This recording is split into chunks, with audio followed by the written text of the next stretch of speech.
unidad de telesalud del Instituto Nacional de Salud del Niño les da la bienvenida. En esta ocasión, para presentarles al doctor Jorge Candela Herrera, médico pediatra con su especialidad en infectología pediátrica, con amplia experiencia en este campo de la medicina, cuya misión principal es contribuir con el desarrollo de la infectología pediátrica del Perú. El doctor labora como médico asistente del servicio de infectología de nuestra institución. Y esta vez expondré el tema infecciones del tracto urinario por enterobacterias BLI positivos y optimización de la terapia antibiótica. Con ustedes el doctor Candela. Puede empezar, doctor. ¿Qué tal? Muy buenas tardes. El día de hoy vamos a hablar sobre un tema muy interesante que es la optimización de la terapia antibiótica en niños con infección urinaria causada por enterobacterias productoras de beta-lactamasa de espectro extendido. ¿Cuáles son los objetivos de esta charla? Revisar la frecuencia de infección urinaria por enterobacterias productoras de beta-lactamasa de espectro extendido detectadas en nuestro instituto, revisar cuáles son las opciones para la optimización de la terapia antibiótica empírica inicial, revisar las opciones alternativas para una terapia dirigida en pacientes con evolución favorable y aprender a interpretar el urocultivo y el antibiograma, y terminar con la medida de prevención y control de brotes de enterobacterias productoras de beta-lactamasa de espectro extendido. Pues para comenzar, quería presentarles parte de la información de la estadística bacteriológica proporcionada por el Servicio de Microbiología de nuestra institución. Esto corresponde a información del primer semestre del 2019. Estos son enterobacterias aisladas con más frecuencias en urocultivos. Y como ustedes pueden ver, las enterobacterias más frecuentes son la Escherichia coli y la Klebsiella pneumoniae. En segundo lugar es el Proteus mirabilis. ¿Okay? Esta estadística bacteriológica no nos diferencia aislamientos de la comunidad o aislamientos nosocomiales. Tampoco nos diferencia pacientes con primer episodio de infección urinaria de aquellos pacientes con infección urinaria recurrente. Eso es muy importante a la hora de interpretar. Cuando nosotros hablamos de enterobacterias productoras de beta-lactamasa de espectro extendido, detectadas en el primer semestre del 2019, como podemos ver, no es solamente un problema hospitalario, sino también es un problema de infecciones de la comunidad. Como ustedes pueden ver, de 263 Escherichia coli detectadas en urocultivos, 60 eran productoras de beta-lactamasa de espectro extendido. Y de 44 Klebsiella pneumoniae detectadas, 19 eran productoras de beta-lactamasa de espectro extendido.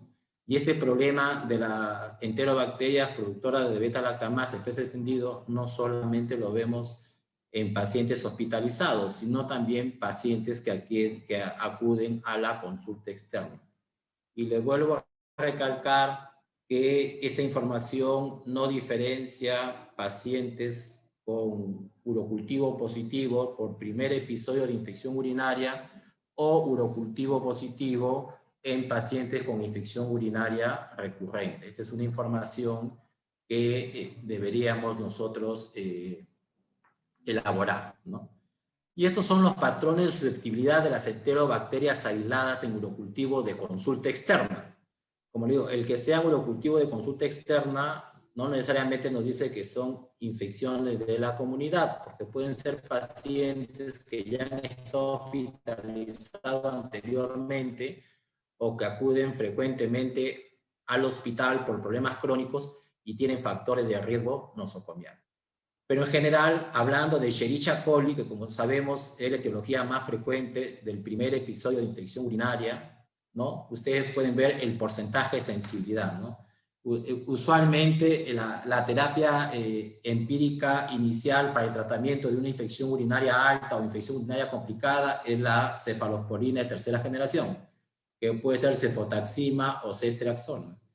Y podemos observar que la sensibilidad es un 64%. ¿Ok? Significa que de cada 10 pacientes hay la probabilidad que me fallen 3. Cuando hablamos de ciprofloxacino, que ha sido un antibiótico que ha tenido un uso indiscriminado y esto ha llevado a la aparición rápida de resistencia, la sensibilidad en el caso de E. coli es solo 24%. Significa que de cada 10 pacientes me van a fallar 7.5 pacientes. ¿Ok? La amicacina todavía conserva una sensibilidad mayor del 90%, pero la gentamicina, ¿no?, ya tiene una resistencia de aproximadamente el 24%. Significa que de cada 10 pacientes me van a fallar por lo menos 2. Es muy importante estos reportes del mapa microbiológico porque nos permiten poder evaluar cómo evoluciona la resistencia antimicrobiana en nuestra comunidad, en pacientes que se atienden en nuestro hospital, y poder, de acuerdo a esta información, decidir cuál sería la cobertura empírica inicial en pacientes con infecciones determinadas, en este caso infección urinaria, pero siempre valorando los otros factores de riesgo. En la práctica, ¿en qué concuerdan la mayoría de los expertos? Que si yo tengo una bacteria que para un antibiótico determinado tiene una resistencia mayor o igual al 10%, ya no es una terapia empírica inicial para una infección severa que amenaza la vida. Por ejemplo, sepsis. ¿Por qué? Porque yo para tratar una sepsis tengo que dar una terapia empírica que tenga una eficacia mayor del 90%, que me vaya a fallar menos de 1 de cada 10 pacientes. Cuando hablamos de infecciones no severas para manejo ambulatorio, si el porcentaje de resistencia es mayor del 25%, ya no es un antibiótico de primera elección para terapia empírica por vía oral, porque significa que de cada 10 pacientes me van a fallar por lo menos 3, y ya no es aceptable. Una falla mayor del 30% ya no es aceptable para una terapia empírica inicial, por lo tanto deberíamos buscar tratamientos alternativos. ¿Ok? Este es para que vean las diferencias que hay entre enterobacterias, ya sea E. coli o Klebsiella, productoras de beta-lactamasa espectro extendido, comparadas con las que no producen beta-lactamasa espectro extendido. Y como ustedes pueden ver, una de las características de las enterobacterias E. coli, Klebsiella o Proteus, productoras de BLE, es la baja susceptibilidad a cefalosporina de tercera generación, ¿no? O sea, resistencia 100%. ¿Ok? A quinolona, resistencia, acá sensibilidad es 26%, significa que la resistencia es 74%. En el caso de gentamicina, resistencia un poco mayor del 50%, porque la sensibilidad solo es 48%. ¿Ok? Todavía es una alternativa la amicacina con una sensibilidad mayor del 90%, pero como sabemos, en infecciones severas que amenazan la vida, no se recomienda monoterapia con aminoglicosio. ¿Ok? Entonces es para infecciones que no amenazan la vida, no bacteriémicas. Y cotrimoxazol prácticamente ya perdió utilidad, un poco más de resistencia, de sensibilidad que la quinolona. ¿Okay? Entonces, y cefalosporina de cuarta generación también, sensibilidad solo 24%. O sea, no son una alternativa para terapia empírica inicial si yo tengo una infección urinaria por una enterobacteria productora de beta-lactamasa. ¿Okay? Por lo tanto, ya hemos entrado a la era de la resistencia bacteriana y de la multiresistencia. Cuando hablamos de mecanismos de resistencia bacteriana y hablamos de gram negativos, los gram negativos tienen múltiples mecanismos de resistencia. Pero ¿cuál es el mecanismo de resistencia más frecuente? La producción de beta-lactamasas. Una misma enterobacteria puede tener más de un mecanismo de resistencia.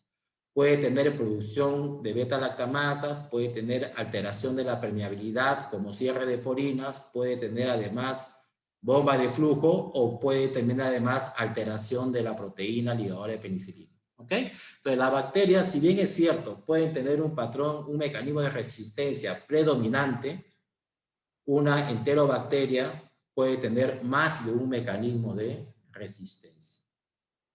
¿Qué son las beta-lactamasas? Las beta-lactamasas son enzimas producidas por algunas bacterias que van a hidrolizar el anillo beta-lactámico, que es la estructura química que caracteriza a los beta-lactámicos, como la penicilina, la cefalosporina, los monobactámicos como el astronam y los carbapenémicos. ¿Ok? Estos antibióticos, este mecanismo de resistencia puede ser cromosómico o puede ser transferible por plásmidos. ¿Qué hacen las beta-lactamasas? Rompen el anillo beta-lactámico, por lo tanto alteran la estructura del beta-lactámico del antibiótico y por lo tanto ya no va a ejercer su efecto antimicrobiano. Como sabemos, los beta-lactámicos son bactericidas y actúan, ¿no?, alterando la proteína ligadora se unen a la proteína ligadora de penicilina e inhiben la síntesis de la pared celular. Entonces, existen varios tipos de beta-lactamasas. Hay beta-lactamasas que confieren una resistencia natural, usualmente son beta-lactamasas cromosómicas, estas demoran en aparecer. Y hay las beta-lactamasas que confieren resistencia adquirida. Esta es transmitida de una bacteria a otra a través de información genética por plásmidos principalmente. Esta resistencia puede ser transferida, pongamos, de una Escherichia coli a otra Escherichia coli, o puede ser transferida de una Escherichia coli a una Klebsiella o de una Klebsiella a una Escherichia coli. ¿Y dónde generalmente ocurre esta transferencia de plásmidos de resistencia? En el intestino, ¿ok? Porque como son enterobacterias, las enterobacterias, su hábitat natural es el intestino de los mamíferos y del humano. Entonces, cada vez que le damos antibiótico que tiene actividad contra gram negativos a un animal o a una persona, podemos presionar la inducción de aparición de resistencia, ya sea plasmídica y con menos frecuencia cromosómica. De ahí que muchas beta-lactamasas pueden surgir no primariamente del humano, sino de los animales que nosotros usamos para nuestra alimentación. Estamos hablando de ganado, estamos hablando de aves de corral, porque muchos de estos en la industria agropecuaria o avícola usan en los alimentos antibióticos para favorecer la ganancia de peso, ya sea de las aves o del ganado vacuno, porcino o ovino. ¿Okay? Entonces, muchas veces estas bacterias productoras de beta-lactamasas nos colonizamos a través de la ingesta de productos de aves o de ganado.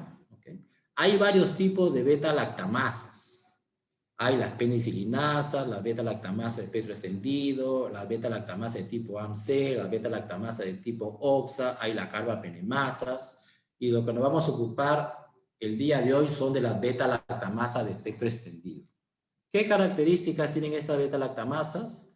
Que hidrolizan el anillo beta-lactámico de las penicilinas, las cefalosporinas y los monobactámicos como el astronam. Por lo tanto, adquieren resistencia a la penicilina, cefalosporina de primera, segunda y tercera generación y al monobactámico astronam. ¿Y qué es lo que se ha observado? En pacientes con infecciones severas, ya sea sepsis o bacteremia, causada por estas enterobacterias productoras de beta-lactamasa de espectro extendido, está asociado a una mayor mortalidad, sobre todo cuando la terapia empírica inicial antibiótica no es la apropiada. ¿Ok? Entonces, la producción de beta-lactamasa aumenta la morbilidad, aumenta la mortalidad y también aumenta los costos de atención, porque la terapia de elección para infecciones severas por estas bacterias son más costosas que el uso de penicilinas o cefalosporinas. Y el otro aspecto importante que puede estar asociado a brotes nosocomiales. Acá ven los tipos de beta-lactamasa más frecuentes, ¿no? Las penicilinasas, que confieren resistencia a las penicilinas, las beta-lactamasa de espectro ampliado, que confieren resistencia a la cefalosporina de primera y segunda, además de las penicilinas, las beta-lactamasas de tipo AMC, que confieren resistencia a penicilinas, cefalosporinas, Astronan y ácido clavulánico, y las beta-lactamasas de espectro extendido, que confieren, como ya hemos mencionado, resistencia a todas las cefalosporinas, incluyendo las de cuarta, al Astronan y a las beta-lactámicos asociados al ácido clavulánico. ¿Cuáles son las enterobacterias que con más frecuencia tienen este mecanismo de resistencia de beta-lactamasa de espectro extendido? Son la Escherichia coli, la Klebsiella y el Proteus. ¿Okay? Y el Proteus. ¿Cuál es la epidemiología? La emergencia y diseminación en la comunidad y en el hospital de la beta-lactamasa de espectro extendido es un problema a nivel mundial, sobre todo en los países en vía de desarrollo, del Asia, de América Latina, del Oriente Medio. ¿Por qué? Porque hay un mayor abuso o uso inapropiado de los antibióticos, ya sea en industria agropecuaria o avícola, o ya sea en la medicina humana. ¿Ok? Por lo tanto, ya está reportado altas tasas de infecciones o de colonización por enterobacterias productoras de beta-lactamasa de espectro extendido. Y hemos hablado que estas enterobacterias usualmente su hábitat natural es el intestino. Por lo tanto, ¿cómo se va a diseminar? A través de las manos contaminadas con materia fecal. ¿Ok? De ahí que una de las medidas importantes para prevenir o controlar brotes es el lavado de manos. De ahí es por eso que ustedes habrán escuchado brotes de sepsis neonatal por enterobacterias B positivas, ¿no? Hemos sufrido en nuestro país en años pasados brotes de sepsis neonatal por Klebsiella pneumoniae, productora de beta-lactamasa de espectro extendido, asociada a una alta mortalidad cuando hay un retardo en la detección del brote por este mecanismo de resistencia. ¿Cuáles son los factores de riesgo para una infección por una enterobacteria productora de beta-lactamasa de espectro extendido? Si tenemos en cuenta que el reservorio de estas bacterias es el tracto gastrointestinal, ya sea de los animales o del humano, ¿no? Es muy importante la transmisión a través de las manos. ¿Okay? ¿Qué factores de riesgo se han considerado? Uno es administración previa de antibióticos, sobre todo cefalosporina de tercera generación.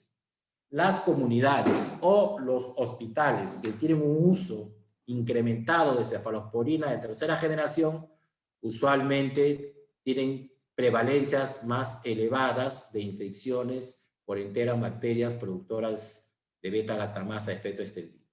¿Qué otro factor de riesgo es importante? Presencia de catéter urinario prolongado por más de 24 horas o catéteres vasculares y estancia prolongada en el hospital o las unidades de cuidados intensivos. Entonces, si tenemos un paciente con una infección urinaria que tiene antecedente de haber tomado previamente cefalosporina de tercera generación, ya sea por vía oral o vía parenteral, que tiene catéter urinario o vascular, o ha estado con estancia prolongada en el hospital o en cuidados intensivos, tiene riesgo de hacer infecciones por este mecanismo de resistencia. ¿Cuáles son las claves de la detección? ¿No? Es muy importante identificar este mecanismo de resistencia. En primer lugar, las enterobacterias que con más frecuencia tienen este mecanismo de resistencia son la Klebsiella pneumoniae, la Klebsiella oxitóxica, la Escherichia coli y el Proteus. El CLSI ha determinado que para tratar de detectar tempranamente estas bacterias, ¿no? Le ha subido la concentración inhibitoria mínima para los diferentes antibióticos beta-lactámicos. Pero si yo tengo una Klebsiella, una E. coli, un Proteus, que tiene una concentración inhibitoria mínima mayor o igual a 2 microgramos por mililitro, para cefalosporina de tercera generación por vía oral, o cefalosporina de tercera generación por vía parenteral, como cetacidima, cefotaxima o ceftriaxona, o para monoactámico como Astronan, yo debo sospechar que pueda ser una enterobacteria productora de beta-lactamasa de espectro extendido. Esto es si mi laboratorio de microbiología determina el MIC, la concentración unitaria mínima. Pero si el laboratorio me informa sensibilidad en discodifusión, yo debo sospechar producción de beta-lactamasa si el patrón de sensibilidad en discodifusión me informa intermedio o resistente a los antibióticos que he mencionado. ¿Ok?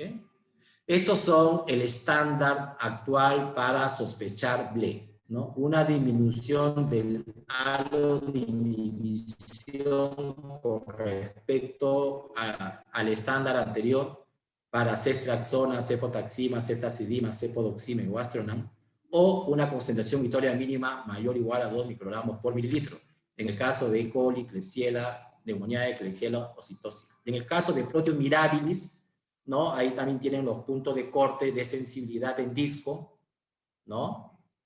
O los puntos de corte de concentración inhibitoria mínima, ¿ok? Entonces, los laboratorios de microbiología, cuando tienen aislamiento de Klebsiella, E. coli o Proteus mirabilis, nos deben informar ya si estamos frente a una enterobacteria productora de beta-lactamasa extendido o no. Porque si es una bacteria productora de beta-lactamasa de espectro extendido, esto implica resistencia a todos los beta-lactámicos excepto los carbapenem. ¿Ok? Recuerden esto. Basta que el laboratorio me ponga en el informe del antibiograma, se ha detectado beta-lactamasa de espectro extendido, esto implica que así in vitro por disco me salga sensibilidad a alguna cefalosporina de tercera generación o de cuarta, yo no le voy a dar ese tratamiento. ¿Por qué? Porque el que tenga beta-lactamasa de espectro extendido ya implica que el paciente va a fallar clínicamente si yo uso una cefalosporina de primera, segunda, tercera o cuarta generación.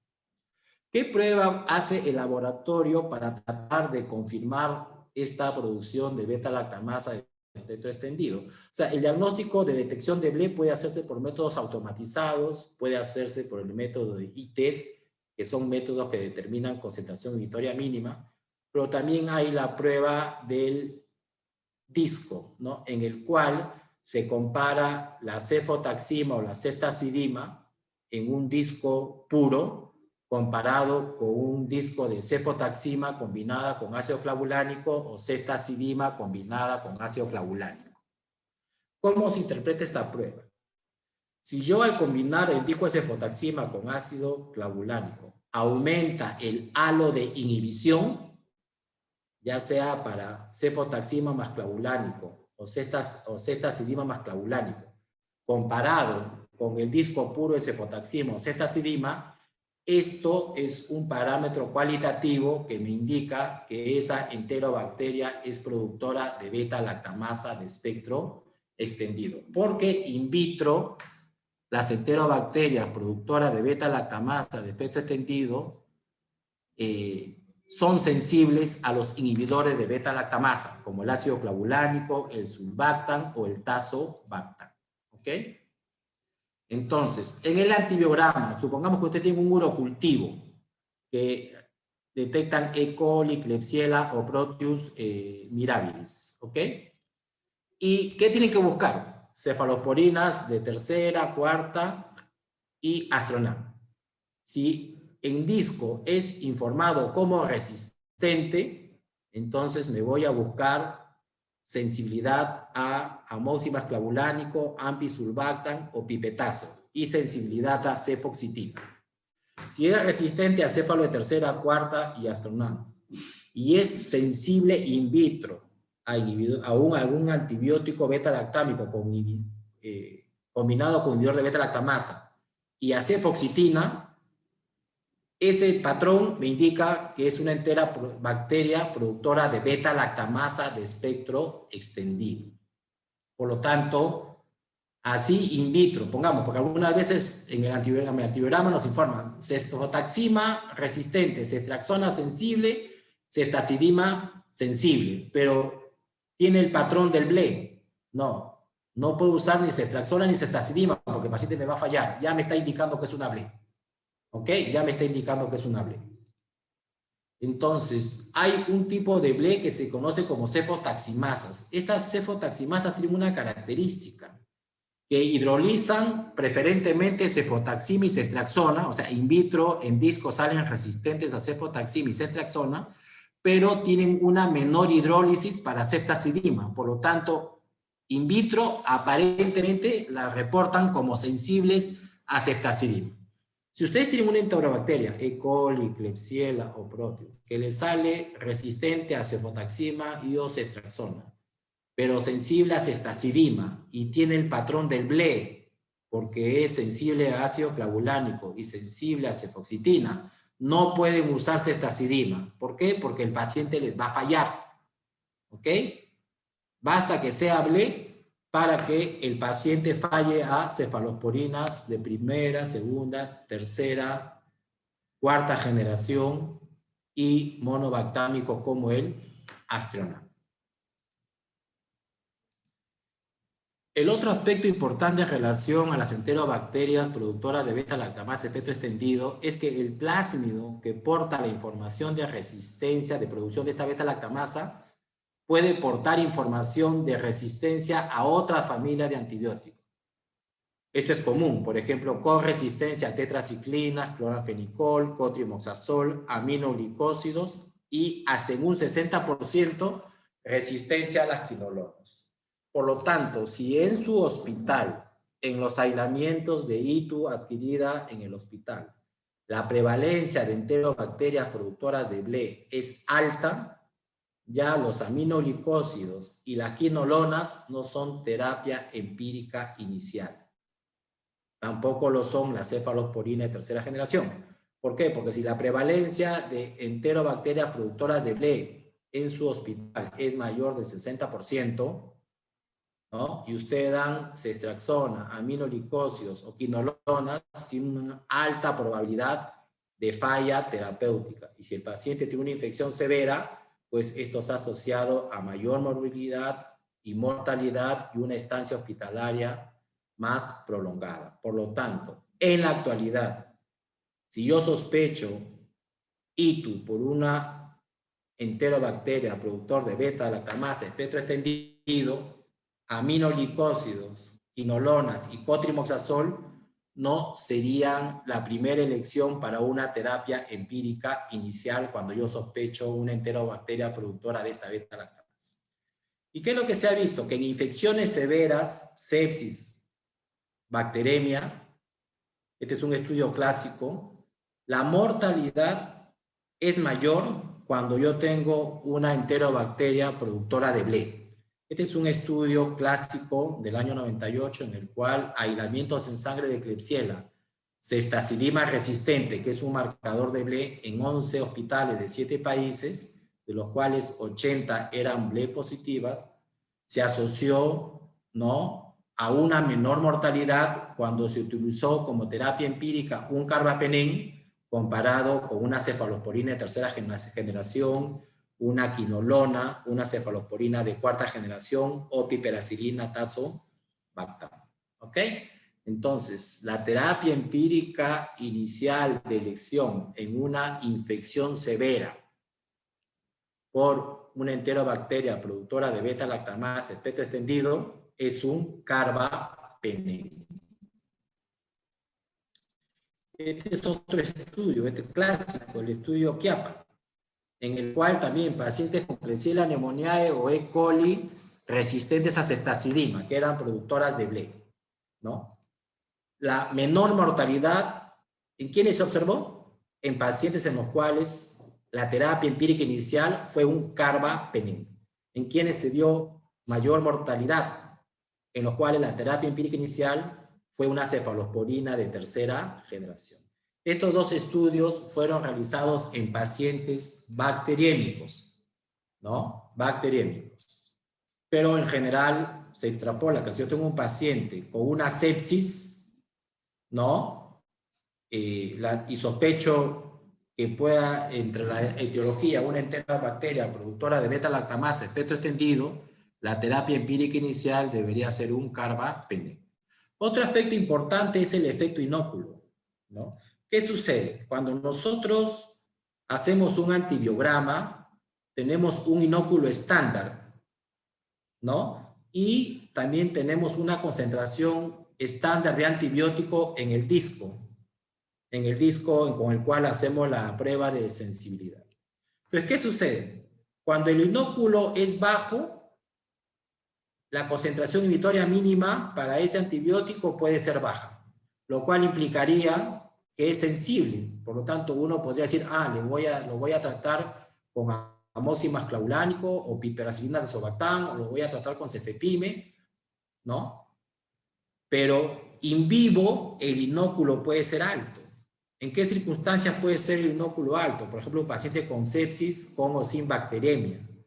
Un paciente que tiene una infección por B positivo con secreción purulenta. Una ITU complicada con absceso renal o una ITU con hidronefrosis. Entonces, en este caso, el inóculo es alto. Entonces, cuando el inóculo es alto, el MIC puede aumentar 10 a 100 veces con respecto al valor con el cual fue probado en el antibiograma. Por lo tanto, aparentemente sería sensible in vitro, pero habría falla in vivo a los beta-lactámicos combinados con inhibidores de beta-lactamasa o a la cefalosporina de cuarta generación.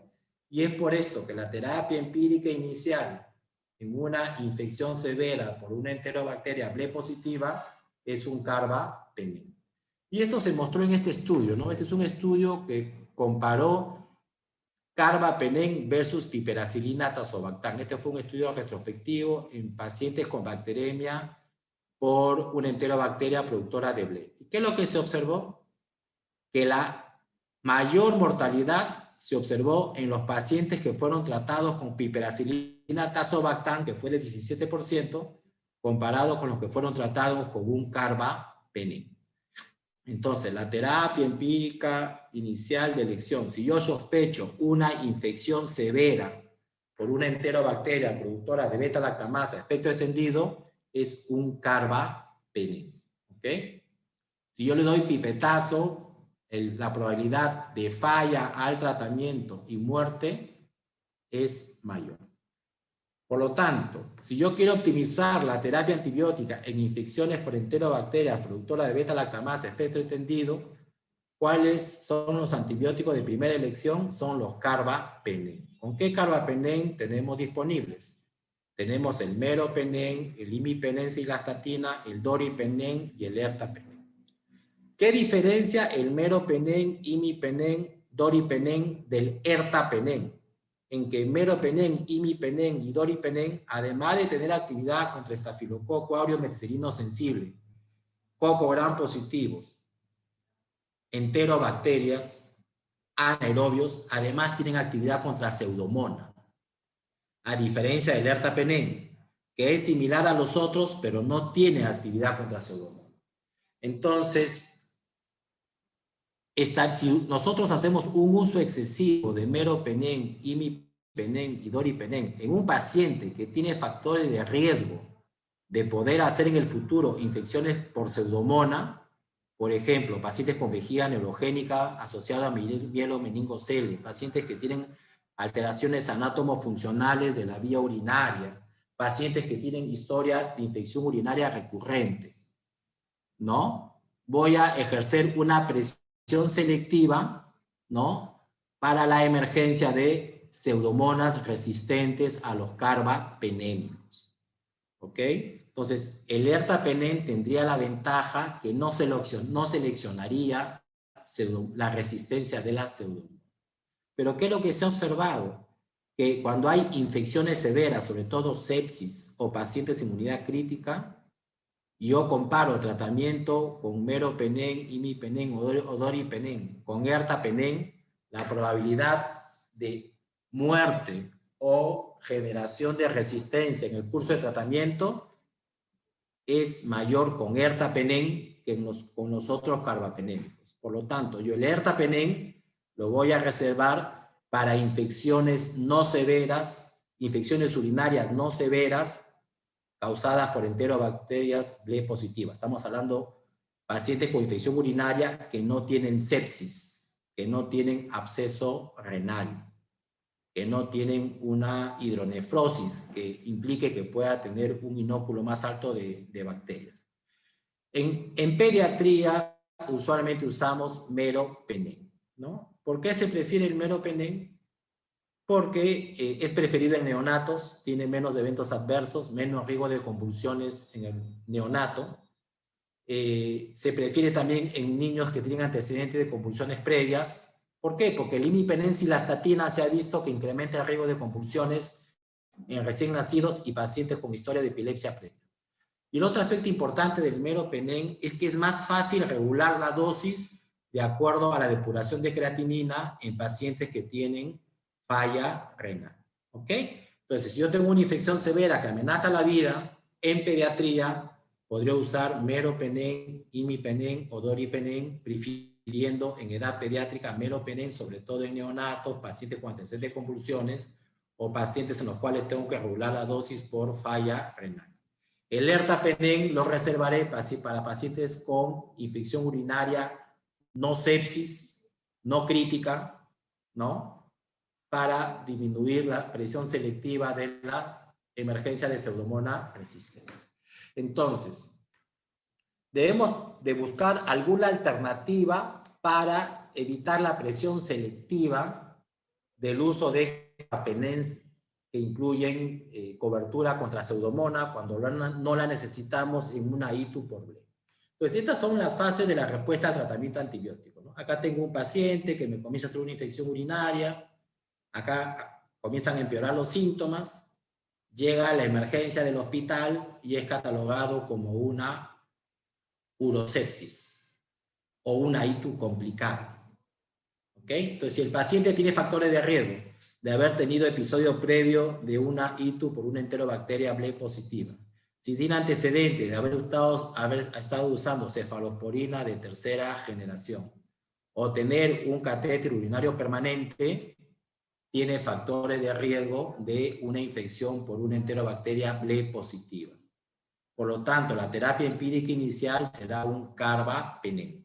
Meropenem, imipenem o doripenem. En nuestro hospital tenemos el meropenem, ¿no?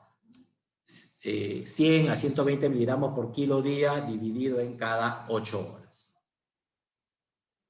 Si es de esperar que yo en las primeras 24 horas observe una estabilización del paciente y a las 72 horas ya tenga una mejoría temprana. A las 72 horas, que es lo que conocemos como el time out, que es entre las 48 a 72 horas, yo ya puedo evaluar la evolución clínica laboratorial de mi paciente y ya debo tener aislamiento bacteriológico en el urocultivo. ¿Ok? Entonces, si la evolución clínica es favorable y el aislamiento me confirma que es una enterobacteria Ble positiva, entonces tengo que fijarme en el antibiograma si es que hay alguna alternativa para continuar la terapia antibiótica apropiada y ahorrar el tratamiento con carbapenem, porque si no voy a ejercer una presión selectiva de Pseudomonas resistente. Esto es lo que llamamos desescalar, ¿no? Entonces, ¿qué alternativas tenemos para desescalar? Si el antibiograma me sale que efectivamente es una enterobacteria Ble positiva y es resistente a los otros familias de antibióticos como pipetazo, cipro, amica, ¿no? Entonces, una alternativa es pasar de meropenem a ertapenem. ¿Ok? A ertapenem, que puede administrarse por vía endovenosa o por vía intramuscular. Si es un niño menor de 12 años, la dosis es 15 miligramos por kilo dosis cada 12 horas. Si es un niño mayor de 12 años, la dosis es 1 gramo cada 24 horas. La ventaja de la ertapenem es que se puede dar por vía endovenosa o por vía intramuscular.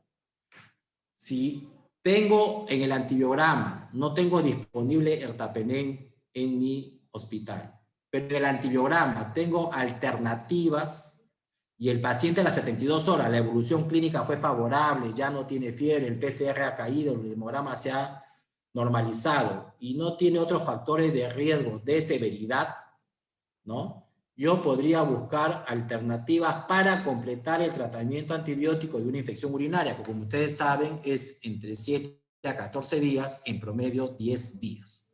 Entonces, ¿qué alternativas podría? Estas alternativas solo son útiles si el agente causante de la infección urinaria es E. coli. Si es Klebsiella, no, yo tengo que completar el tratamiento con un carbapenem, ¿ok? Yo podré desescalar a otra familia de antibiótico si es que la respuesta clínica laboratorial es favorable y el antibiograma me indica que es sensible a cualquiera de estos 3 antibióticos. Pero siempre y cuando sea E. coli.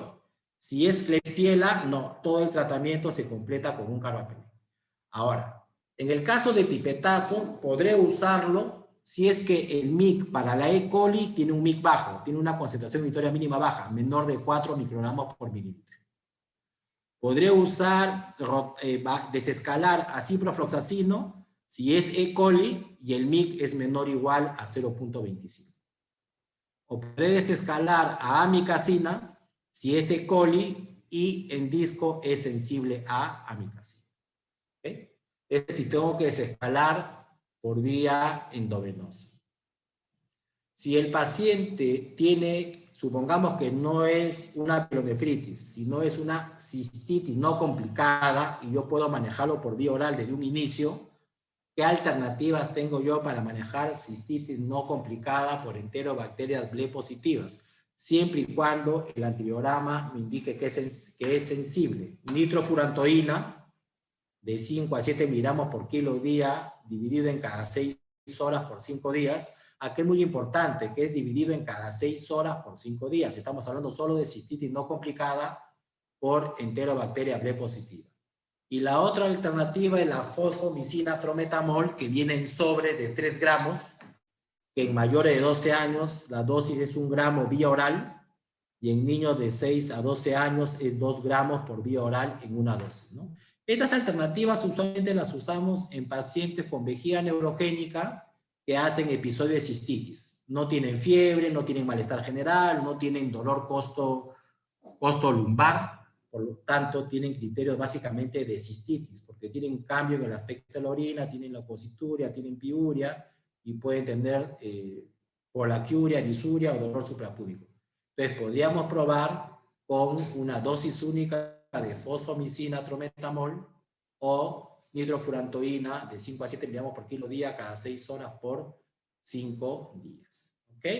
Entonces, yo solamente puedo desescalar de un carbapenem a otra familia de antibiótico, ya sea pipetazo, cipro o amicacina, si el paciente a las 72 horas está afebril, clínicamente está mejor, la proteína C reactiva ha disminuido, ya no hay leucocitosis, las molestias urinarias han disminuido y el antibiograma me muestra que es E.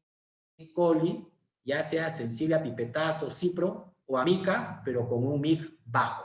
Entonces yo ya puedo completar el tratamiento de 10 días con este antibiótico y de esa forma ahorro un tratamiento prolongado con un carbapenem. Si es Klebsiella o es los MICs para pipetazo, cipro son altos, tengo que completar el tratamiento con un carbapenem. En este caso podría pasar de meropenem a ertapenem, que es un carbapenem que no tiene actividad contra pseudomonas, por lo tanto reduzco la presión selectiva de pseudomonas. Una pregunta que siempre me hacen es, doctor, la duración de tratamiento, por ser una enterobacteria Ble positiva, ¿necesito un tratamiento más prolongado? La respuesta es no. Por ser una enterobacteria productora de Ble, ¿necesita terapia empírica inicial combinada? Tampoco. O sea, no se ha demostrado que la combinación de un carbapenem con otro antibiótico sea más efectivo que un carbapenem solo. No se ha demostrado que la combinación de pipetazo, cipro, más amicacina sea más efectivo que pipetazo o cipro solo si en ambas el MIC es bajo. Este es para terapia de desescalamiento. ¿Ok? A veces me preguntan, doctor, tengo un paciente con una Klebsiella B positivo, ¿a qué lo puedo pasar a vía oral? Desgraciadamente no hay alternativa para completar tratamiento por vía oral en una Klebsiella B positivo. Si es una E. coli, la alternativa por vía oral podría ser ciprofloxacino, pero si el MIC es menor de 0.25. ¿Ok? Estos son los nuevos beta-lactámicos asociados a los nuevos inhibidores de beta-lactamasa que tienen actividad en infecciones por beta-lactamasa de espectro extendido. Este es en inglés, Extended Spectrum Beta-Lactamasa, ¿no? La cetazidima avibactam, achonan avibactam, cetrolona avibactam. Pero esta no es su indicación. Estos nuevos beta-lactámicos asociados a los nuevos inhibidores de beta-lactamasa, su indicación es infecciones por gram negativo productoras de carbapenemasas. Debido al uso inapropiado y abusivo de carbapenens y de céfalo de tercera y de vancomicina, ha emergido las carbapenemasas, que principalmente hay 3 tipos de carbapenemasas: la serin-carbapenemasa tipo A o KPC, la serin-carbapenemasa tipo D u OXA, y la serin-carbapenemasa tipo B o metal o beta-lactamasas, ¿no? Entonces, estos nuevos beta-lactámicos combinados con los nuevos inhibidores de beta-lactamasa básicamente están indicados para manejar estas infecciones por bacterias productoras de carbapenemasas. Porque para la beta-lactamasa de espectro extendido debemos usar los carbapenem, pero juiciosamente. Ya en el hospital tenemos detección de carbapenemasa. ¿Por qué? Porque en el hospital se está usando indiscriminadamente, inapropiadamente, cefalosporina de tercera generación como ceftriaxona. Y también se está usando inapropiadamente y desmedidamente los carbapenems. Y es por eso que ya tenemos Klebsiella, productora de carbapenemasa, y tenemos Pseudomonas aeruginosa, productora de metal o beta-lactamasa, por la presión selectiva de los carbapenems. Y estos son los nuevos antibióticos no beta-lactámicos que también podrían ser alternativas para beta-lactamasa de espectro extendido. Pero como les menciono, no las usamos para esto. ¿Por qué? Porque las reservamos para usar para tratamientos como infección urinaria por bacterias productoras de carbapenemasas, ¿no? Es el plazocin, que todavía no lo tenemos en nuestro medio. O sea, ¿tenemos otras alternativas terapéuticas? Sí, pero la debemos reservar para infecciones por bacterias gram negativas productoras de carbapenemasas. En relación al control de infecciones, que es muy importante. Bueno, esta pandemia, lo bueno que nos ha traído es tener mayores precauciones de contacto, de gotas y de vida aérea. Yo creo que una consecuencia de esta pandemia va a ser que nos habituemos a las precauciones de contacto, las precauciones de gotas. Y probablemente esto va a tener un impacto en la reducción de brotes nosocomiales, sobre todo por enterobacterias B positivas. ¿Cuáles son las recomendaciones para prevenir o controlar los brotes por bacterias B positivas? Ya hemos dicho que el hábitat habitual es el intestino del humano o de los animales. Cuando hablamos del hospital es del humano, ¿no? Por lo tanto, precauciones de contacto, que es lavado de manos, uso de guantes si voy a examinar o manipular voy a examinar o prestar atención a un paciente infectado o colonizado con B positivo, un manidor descartable. Tengo que desinfectar mi estetoscopio o usar un estetoscopio para ese paciente. Y si no tenemos ambiente individual, pues tenemos que hacer una separación de cama de al menos 2 metros. ¿Ok? La otra medida es restringir el uso de cefalosporina de tercera y cuarta generación. ¿Ok? Debemos restringirla, su uso solo cuando realmente esté indicado y no haya otras opciones terapéuticas. Y el otro aspecto importante es la limpieza del ambiente, porque se ha visto, nosotros que manejamos niños, ustedes saben que los niños no controlan sus secreciones y pasan su manito por el la región anal, se rascan, luego se la pasan a la boca, luego cogen la baranda de la cuna, cogen la mesa de noche. Entonces los niños contaminan el medio ambiente con enterobacterias. De ahí la importancia de la limpieza del ambiente, la limpieza de las barandas de las cunas, de las mesas de noche, de los tópicos, ¿ok? Para prevenir los brotes por estas bacterias productoras de beta-lactamasa petroetendina. Por lo tanto, para finalizar, es importante que evitemos el uso inapropiado de antibióticos, sobre todo cefalosporina de tercera generación, tanto en la comunidad como en el hospital. Muchas gracias. Bien, doctor. Damos paso a las preguntas emitidas por los participantes. Nos preguntan, opciones de tratamiento por vía oral.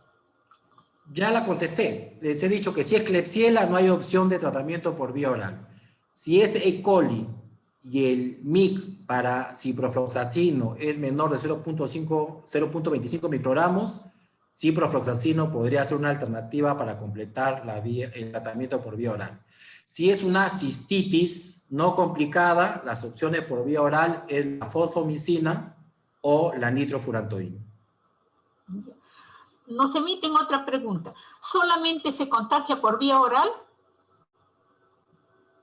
No, o sea, se transmite a través de las manos. Entonces, yo a través de las manos puedo contaminar un catéter urinario, a través de las manos puedo contaminar un tubo endotraqueal, a través de las manos puedo contaminar una vía periférica en un neonato. ¿Ok? Bien, doctor. Venoso central, o sea, la transmisión no es las BLE no se transmiten a través del aire, se transmiten a través de las manos o contacto con dispositivos médicos contaminados por las manos. ¿Cuál es la fuente del reservorio? El intestino de los pacientes o el intestino del trabajador de salud.